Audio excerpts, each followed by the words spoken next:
Episode 7. An Industrial Age is Born. Welcome back to Tramping's Return to My Trees podcast, a exploration of how we as society lost our connection to nature and maybe how we can rebuild it. It's based on a book, Return to My Trees, that was written by myself, Matthew Yeomans, and it involves a 300-mile walk through the woodlands of Wales. Today we're not doing all of it. We're going to be doing a short part. We're going to be visiting Castell Coch, a fairy tale castle to the north of Cardiff, and we'll be walking between Pontypridd and the town of Bute and Cymmer, and we're going to be delving into the history and the origins of Wales's industrial age, of the iron industry and the growth of coal. So, should be an exciting walk. Come and join me. I've taken a detour off the Return to My Trees trail to come and visit Castell Coch, the fairy tale-like castle that sits on the top of the hill overlooking the city of Cardiff. Today, there's scaffolding around the castle. You might hear a bit of the banging going on. They're doing some restoration work on the outside, on the facade. A couple of crows are fighting each other for scraps of, I prefer not to know what, to be honest. And a couple of families are having a picnic here. But apart from that, it's a quiet day in what is one of the most iconic pieces of architecture around the city of Cardiff. Nowadays, the attention-grabbing Victorian Gothic pennant sandstone castle is one of South Wales' top tourist attractions, partly because it seems so out of place compared to the rest of its surroundings. Castell Coch looks like it belongs in the Austrian Tyrol, not the outskirts of Cardiff. It was built at the height of the industrial boom in South Wales, one that transformed this region from a rural backwater to an industrial giant, and is a reminder of just how much wealth was created from the mineral deposits of iron and coal discovered in this small part of the world. Iron making had been practiced in Wales on a small scale since the 16th century, mainly in rural areas using charcoal from coppiced woods as fuel for furnaces. By the mid-18th century, however, coal had replaced charcoal because it burned hotter and longer. So it made sense to locate the new ironworks near to known coal seams in the South Wales valleys. By far the largest of these ironworks was Cyfarthfa in Merthyr, some 12 miles up the Taff Valley from where I'm standing now. Cyfarthfa was started by the Homfray family of Cardiff, but was taken over and revamped by a Yorkshire industrialist, Richard Crawshay, in 1786. He went on to create the world's most important ironworks, producing 29,000 tons of iron at its peak, by adapting and improving Henry Court's pioneering puddling technique for making pig iron. Known as the Welsh method, Crawshay's approach provided a better way to turn the brittle pig iron into more robust and useful wrought iron, and it would be adapted and adopted all over the world, not least in the ironworks of Pennsylvania and Ohio in the United States. The Cyfarthfa blast furnace was enormous, and the working and living conditions for those employed there were incredibly hard. The Victorian travel writer, George Borrow, was horrified when he visited Merthyr, as he described in his 1862 book Wild Wales. On his approach to the town, he was shocked to see a glowing mountain. This was the red-hot dross from the ironworks, lying discarded on the hillsides. Once in the town, his shock was compounded at the way industry had blighted the landscape and lives of the people. He wrote, "There is a hall of the iron with its arches, from whence proceeds incessantly a thundering noise of hammers.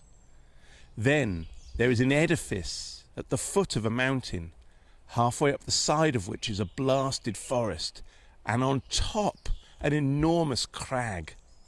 Merthyr," Borrow concluded, "possessed a horrid, satanic character." The success of Cyfarthfa and other local ironworks was dependent on plentiful supplies of coal. Here, in South Wales, industrialists stumbled on some of the richest deposits ever discovered. In the subsequent decades, the coal industry would eclipse the economic power of the ironworks it had initially meant to service. The South Wales coalfields are what remains of an ancient wetland forest that extended over large areas of the tropics about 300 million years ago, known as the late Carboniferous period. They are known to geologists as the coal forests, but were very different to the forests we know today. The main plants were tree-like lycophyte mosses. They could grow up to 50 meters tall, and their trunk consisted of a soft cork-like tissue that allowed the plants to grow to their full size in as little as 10 years. When they reached full size, these lycophytes reproduced by producing cones and then died. The rapid life and death cycle of these plants resulted in vast quantities of peat accumulating on the forest floor. Over time, the peat was consolidated and converted by the pressure of overlying layers, turning it into seams of coal.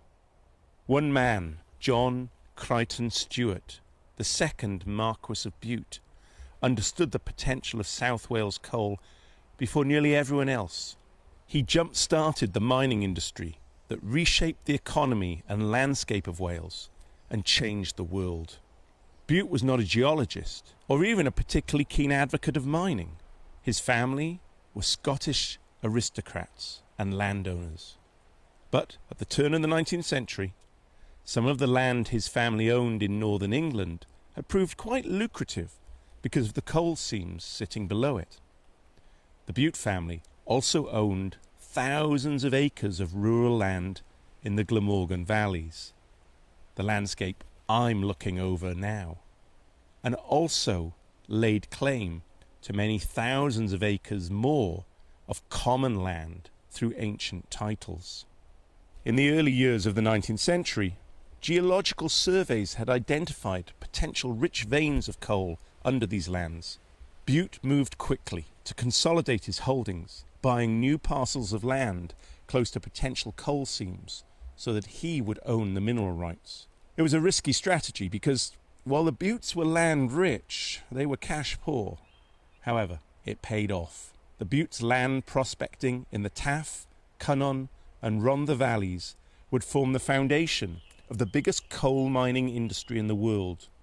Crichton Stewart also realised that if Welsh iron and coal was to truly prosper, it would need to be exported by sea, and that would entail crossing his land. So he set about building a rail and canal transportation link across the new industrial heartlands in the valleys, and developing the port in Cardiff.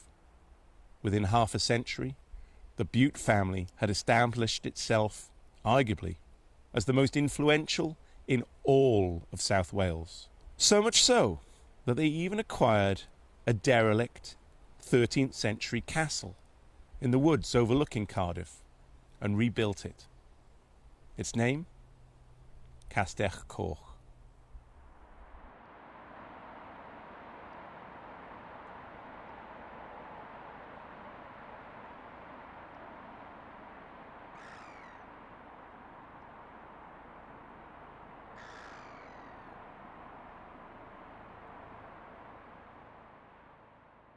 I'm here at Morrison's supermarket car park in the Rhondda Valley's town of Porth. This might seem a strange place to continue a walk exploring nature and our relation to the woodlands, but it actually plays a critical role in the way trees in their most ancient form, transformed the economy of South Wales and the destiny of its inhabitants. You see, 170 years ago, this was the site of Cymmer Colliery, one of the most important and notorious mines in the history of the Welsh coal industry. It was owned by the Insole family, who pioneered and made a killing, literally, off the mining and export of coal. The Insoles hailed from Worcester in England, but settled in South Wales at the turn of the 19th century. Using the wealth from their coal business, the Insoles first bought and then developed a grand, double-gabled mid-Victorian mansion named Ely Court in Llandaff, on the sleepy outskirts of Cardiff. I grew up in the shadows of the mansion, now known as Insole Court. The semi-detached home I lived in backed onto the mansion's gardens, which, when I was a child, provided a vast playground for all the kids in our neighbourhood. I remember sitting on the stone lion sculptures at the top of the main lawn and playing hide and seek in the fairy garden at the bottom of the grounds when I was very young. George Insole arrived in Cardiff as a young entrepreneur in 1827, when coal was just a minor player in the industry of South Wales. At the time, there were only 2 collieries in the lower Rhondda Valley, mainly providing coke fuel for the booming ironworks industry. Cardiff, though, already established as the shipping port for the local iron industry, handled very little coal and was still a fairly small market town. Insole saw an opportunity to export coal by ship, first to England and later Ireland, a career move that would turn his family into one of the most influential forces in the history of coal. For nearly 25 years, George Insole ran a steady, if unexceptional business, shipping coking coal. However, to gain more market share and fend off a competitor, the wonderfully named Walter Coffin, Insole speculated by buying mineral rights and then building collieries. In 1844, Insole and his son James secured a 70-year lease for the rights below 375 acres of land owned by Evan Morgan in Tina Cymmer Farm, 20 miles north of Cardiff. A local artist, John Petherick, painted the rural hamlet at the time. His work now sits in the National Museum of Wales in Cardiff. It depicts a few houses and farms along with one independent chapel nestled amid rolling hills and thick, deciduous woodlands. Needing to attract miners, the Insoles built 50 cottages in Cymmer. They also established another new settlement across the river in Porth that became known as Rhondda Fach, Little America, because it attracted so many expatriates who had left Wales for a better life in the US, but were lured back now by the coal boom. Rhondda Fach even had a local pub called the New York Hotel, which still stands today. It wasn't just Welsh expats who came to the valleys to work the mines. People flocked there from England, Scotland, Ireland, and all across Europe. Many families from southern Italy escaped the poverty of their homeland, establishing cafes called brachis to serve the workers. By 1847, the Insoles had the Cymmer Old Pit up and running, sending over 5,000 tons of bituminous coal to Cardiff via a new branch of the increasingly influential Taff Vale Railway. This type of coal was instrumental in powering the new Victorian advances in street lighting and heating. Such was the demand that mining operations at Cymmer were extended. Soon, new coal speculators were flocking to the Rhondda Fach Valley. George Insole suffered a stroke on Christmas Day 1850 and died 1 week later. James, just 29 years old at the time, now took over the full running of the business. Headstrong and eager to build on his father's legacy, James rapidly increased production at Cymmer, sinking a second pit, the Newcomer, partly to meet the increased demand for coal due to the outbreak of the Crimean War in 1854. The younger Insole doubled the workforce to 160 men and boys and further expanded the underground reach of the mines.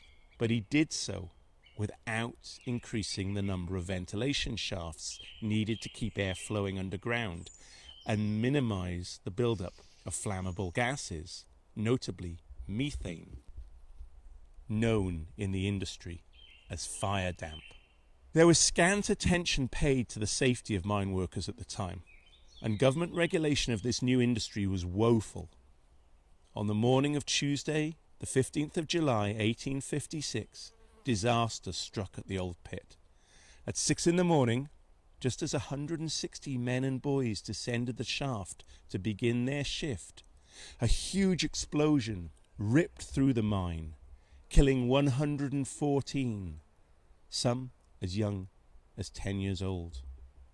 Later, the government mine inspector's report would call the Cymmer disaster a sacrifice of human life unparalleled in the history of Britain at that time. It shattered the communities of Cymmer and Porth. At the inquest, convened at the Butcher's Arms pub in nearby Pontypridd, it became all too clear that the safety precautions at the colliery were minimal, and even those had been ignored.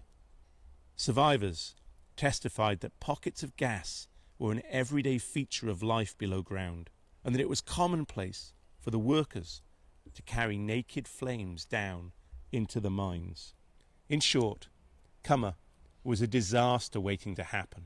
But James Insole, who was the first to testify at the inquest, denied all responsibility for the management of the colliery.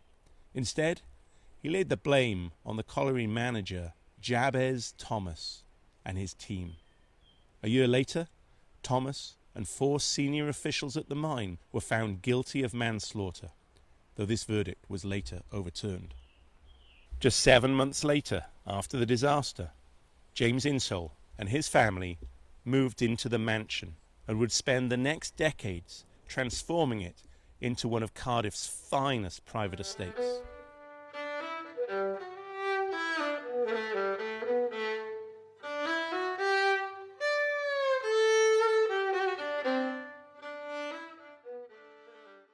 You've been listening to Return to My Trees, a Tramping podcast. It was narrated by Matthew Yeomans and edited by Bute and Insole. The musical interludes are by the folk duo Filkin's Drift. Join us for the next episode, where we delve even deeper into the woodlands of Wales.